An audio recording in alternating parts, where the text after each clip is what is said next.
Polpettina. Polpettina. Mi piace un sacco il ripieno. È proprio bello, guarda.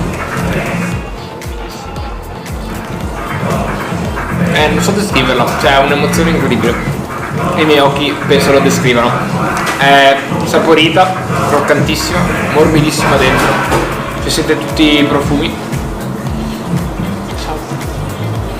Allora, questa Salmon Bomb è una bomba realmente, c'è del salmone con erba cipollina e Philadelphia dentro, morbido, profumato, saporito, croccante per la panatura e la frittura, con delle salse rigorosamente fatte da loro, una salsa agrodolce che arriva un po' prima al palato e viene pulita, chiusa, diciamolo come vogliamo, da una semisenape, salsa Fuji, che è una semisenape al miele, buonissimo.